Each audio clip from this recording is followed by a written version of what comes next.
I went from being broke, £120,000 in debt, to then paying off my mortgage, to then building a six-figure investment portfolio. And this is one of the questions that I get asked all the time. It's like, Harriet, how did you do it? How did you do it? And first and foremost, I would say that it was really a mindset shift. How I got into debt was I was trying to keep up with the Joneses. I was like, okay, this person's doing this, let me go buy that. And I was just buying stuff for the sake of buying stuff, and that stuff wasn't really doing anything for me. And it got to the point where I just borrowed so much money from so many different people, and I just got myself over my head in debt. And I'm just like, I've had enough of this. I'm tired of living my life like this. I want more out of life. I don't just want to be there just stuck in debt, just struggling, just hustle. So I made, number one, I made a decision. I made a decision that I was tired of this life that I was living, and I wanted more out of life. And it wasn't just being there stuck in debt, working just to pay bills and paying off debt. And I was just like, I was done. I had enough. So first and foremost, I was there Googling things on how to get out of debt on YouTube, as you do. Found like a few things, followed a few different things. But it wasn't until I got introduced to, it was actually a personal development. It was like business, what was it? Business, relationships, and something else. I forgot what it was. So it was basically like a personal development seminar that I got introduced to. And then when I got around that environment, and then when I got around different people who were thinking better than what I was, who had I guess, a higher financial thermostat, I was like, wow, because all I'd known was just debt and hustle and struggle. And you don't know that that's what you know until you get out of that environment. So I remember I went to this personal development seminar, and I remember hearing other people's stories of how they got themselves out of debt. And I remember saying to myself, well, you get that encouragement because you say to yourself, well, hang on, if they can do it, well, then, do you know what? Maybe I can do it too. And especially if they started from where I started, it just gave me that hope. So I said to myself, do you know what? Let me follow the the strategy that they outlined. And little by little, I paid off the first debt. Then I paid off the second debt. Then I paid off the third debt. And then before you know it, I was debt free. It took me a while, but I got there. I had ups and I had downs, but I got there. And then I was like, right, the mortgage is paid off now. Now I have like all of this this this this spare income, so to say, because it wasn't going to all the debtors anymore. So I said to myself, I wonder if this would also work for the mortgage too, the same principles that I was using. And it really is about money management, because my money management skills, they were non-existent. They were non-existent because all I knew how to do back then was just spend money. And then when I finished spending my money, I then went and spent somebody else's money. And I learned the skills about living below your means. So then when I got a pay rise, old me, I'll be like, yes, I've got a pay rise. What did I do instead? No, you are not going to go and spend that pay rise. Of course, take a little portion of it and go do something to enjoy yourself with it. But then a part of it, learn to go invest it. Part of it, put it in savings. So I changed my money management habits. And whenever I got raises, I then put a portion of that aside. One portion went to savings, portion went to investments, portion went to fun. I had a fun budget. That's what kept me getting out of the debt. So then, as I said, I had those core fundamental money management skills. So when I got a raise, I thought differently. Whereas before, old Harriet would be thinking, let me go spend it. I've got more money to spend.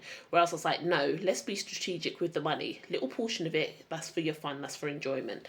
Little portion of it, that's going towards your emergency fund, your savings. This portion of it, this is going towards investment. So again, having those core money management skills was really key and important for me. And that's what really took me forward.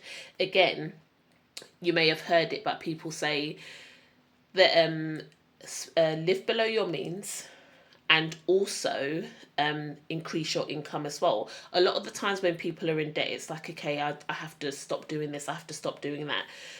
And there's nothing wrong with kind of cutting things, especially if it's not bringing you any value. But also, if you can cut your expenses and increase your income, game changer. And again, get strategic. What do? You invest the difference. So that's what I started doing. So as I said, I paid off all of the debts. Then I was like, oh, is this going to work for the mortgage? There's only one way to find out. Let me try. Attack the mortgage. Before you knew it, I was debt free. And then after I'd paid off all of the debts and the mortgage, I really had like a good lump sum of money there to just really go at it with the investing. And before you know it, when I first started, it was £50 a month that I had, that I was just like investing. And believe me, I made so many mistakes. I was financially illiterate. I didn't know nothing about money. All I knew about money was just how to spend it. Whereas when I changed my mindset about, okay, I want to invest for my future, I want to get my money working for me, I started reading books about investment, what to do. And as I said, I made so many mistakes because I didn't really understand what I was doing when I first started. What was I doing? I was blindly just following what other people were doing. I lost money. There was one thing that I invested in, I lost 5 grand. Then there was another thing, somebody was like, oh yeah, follow my portfolio. So I was like, okay, let's follow what their portfolio is. And then again, blindly just put in money there, lost money because I didn't understand fundamentally what it is I was doing. I then got myself a financial advisor after I'd lost all of those money, because like, clearly I do not know what I'm doing. And then I lost money with the financial advisor. Then it got to the point I was like, do you know what? Harry, you need to learn how to do this stuff for yourself, but actually understand it. Because it's one thing somebody telling you information, but if you don't understand what it is that they're telling you, it's just gobbledygook anyway. So I was like, I need to understand it. And then I came across different sources where they explained it, but in a simple way. I don't do complicated. I need it simple. I'm like, explain this to me like I'm 8 years old. That's how simple that I need it. And I was able to find somebody that was able to explain it to me in that simplified term. And then when I actually understood it, I was like, is it really that simple? Because I thought it was so much more complicated than what it was. But it took somebody simplifying that, making it like in basic, give it to me like I'm a child. And I was like, okay, do you know what? I think I can actually do this. And as I said, that's when I then took over my own portfolio. And since I took over my portfolio, I built it to 6 figures. 6 figures. So as I said, there was a real mindset shift that really needed to happen. I needed to change who I was listening to. A lot of the times we can all be there. I used to watch a lot of television. Now I hardly watch television, or if I am watching something, it needs to be something that is going to help me in my life, that's going to educate me, something that's going to help me, because we can all be there spending pointless hours just watching TV, not getting anything from it. But then how is that helping me in my life? How is that advancing me? So I've really had like a big mindset shift. And don't get me wrong, we all have those times when you're just there, just mindlessly scrolling or watching whatever. But I am a lot more intentional in what it is that I choose to watch and what it is that I choose to listen to. So for example, I have audiobooks. I'm there, got audiobooks on, listening to audiobooks. What am I learning from it? How can it help me to improve my life? And it's not even just finances.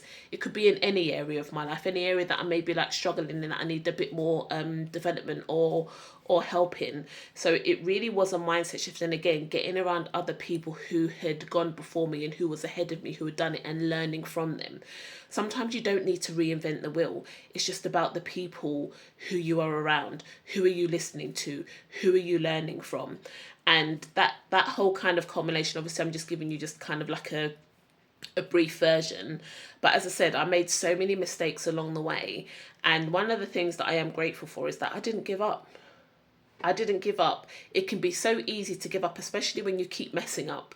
You're like, oh no, maybe this investing thing isn't for me. Maybe this getting out of debt stuff isn't for me. Maybe this saving thing isn't for me because I keep getting it wrong. I'm so thankful to God that I did not give up. I kept on this journey.